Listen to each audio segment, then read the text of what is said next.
अस्सलाम वालेकुम, इनाय के किचन से खुश आमदीद my to family. I hope आप सब खैरियत से होंगे। आज मैं बनाने लगी हूँ पूरी। बहुत ही सिंपल और आसान रेसिपी है, एकदम हलवाई जैसी नरम मुलायम और फूली हुई मुंह में घुल जाने वाली पूरियाँ किस तरह आप बना सकते हैं। बहुत ही सिंपल सी रेसिपी है। वीडियो को एंड तक ज़रूर देखिएगा। वीडियो पसंद आए तो मेरे चैनल को लाइक शेयर और सब्सक्राइब करना भी मत भूलिएगा। आज की वीडियो में मैं आपको बताऊंगी कि आप फूली हुई और मुंह में घुल जाने वाली पूरियां किस तरह बना सकते हैं। तो चलिए शुरू करते हैं। सबसे पहले लेंगे हम मैदा। मैदा मैंने लिया है 3 कप। इसको हमने अच्छी तरह छान लेना है ताकि इसमें जो भी कचरा है वो सारा निकल जाए। तो चलिए सबसे पहले छान लेते हैं मैदे को। 3 कप मैदा मैंने छान लिया है। अब 3 चम्मच इसमें मैं डालूंगी सूजी। उसको भी हमने अच्छी तरह छान लेना है, जो इसमें छोटे छोटे कीड़े होते हैं ताकि वो भी निकल जाएं। सूजी ऐड करने के बाद हम इसमें डालेंगे नमक 1 चम्मच। घी इसमें ऐड करेंगे तकरीबन 2 चम्मच हैं। बड़े चम्मच लीजिएगा, टीस्पून या टेबल स्पून यूज़ कीजिएगा। अब इसमें ऐड करेंगे लाल मिर्च कुटी हुई, ऑप्शनल है। अगर आपको नमकीन पसंद है तो आप इसमें सिर्फ नमक ही ऐड कीजिए। मैंने कुटी हुई थोड़ी सी लाल मिर्च भी ऐड की है ताकि टेस्ट अच्छे से आ जाए। अब इन तमाम चीज़ों को अच्छी तरह मिक्स करना है। मिक्स करने के बाद इसको हमने पानी से गूंद लेना है। एकदम आटे जैसी डो बनानी है और हार्ड डो बनानी है ताकि जब हम पूरियाँ बेलें तो वो अच्छी तरह बेल सकें और वो चिपके ना हाथों पे।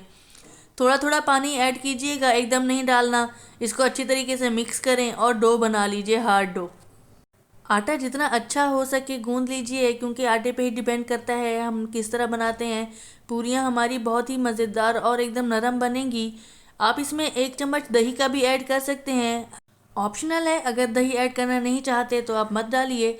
अब आप देख सकते हैं इस तरह अच्छी तरह मैंने जो है आटा गूंद लिया है। अब हमने इसके ऊपर लगाना है 3 चम्मच के बराबर कुकिंग ऑयल। अगर घी है तो आप वो लगा दीजिए। मैंने कुकिंग ऑयल लगाया है और अच्छी तरह इस पर फैला दिया है और तकरीबन आधे घंटे का रेस्ट देना है।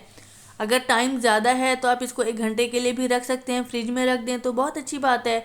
अदरवाइज़ रूम टेम्परेचर पे भी रखा जा सकता है। आधे घंटे का रेस्ट दें, उसके बाद फिर आपसे मिलते हैं। आधा घंटा हो चुका है। अब हम बना लेते हैं छोटी छोटी गोल गोल पेड़ियाँ। बहुत ही छोटी छोटी लीजिएगा ताकि अच्छे से और पतली पतली पूरियाँ बेल सकें। आप देख सकते हैं इस तरह मैंने ली हैं। इस साइज़ में तमाम पेड़ियाँ जो हैं वो मैं तैयार कर लूँगी। पेड़ी बनाने के बाद इनके ऊपर 1 1 चम्मच आप इसके ऊपर ऑयल का ब्रशिंग कर लीजिए और अच्छी तरह से इन पर पेंट कर दीजिए ताकि अच्छे से नरम और बेहतरीन पूरियाँ बने।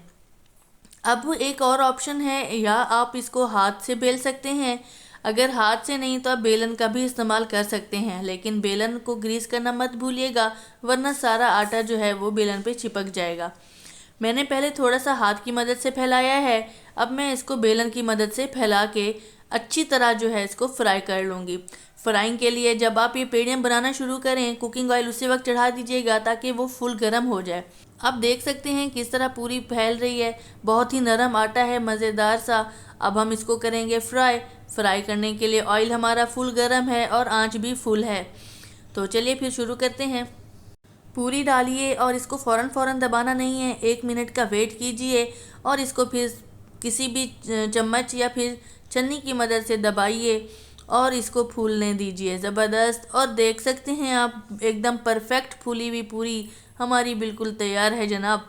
मेरी रेसिपी को ट्राई ज़रूर कीजिएगा और ट्राई करने के बाद मुझे फ़ीडबैक देना भी मत भूलिएगा। मैं उम्मीद करती हूँ मेरी आज की ये रेसिपी आपको पसंद आई होगी। पसंद आए तो मेरे चैनल को लाइक शेयर और सब्सक्राइब करना मत भूलिएगा। गर्मा गर्म पेश कीजिए जनाब, और इसको हलवे के साथ भी खाएं या फिर चने छोले ले लीजिए और आलू की तहरी ले लीजिए और उसके साथ भी खाएं। एकदम मज़ेदार और गर्मा गर्म पूरी हमारी हो गई है बिल्कुल तैयार। मुझे अपनी दुआ में याद रखिएगा। इनाया के किचन से इंशाल्लाह फिर मुलाकात होगी। इजाज़त दीजिए। अल्लाह हाफिज़।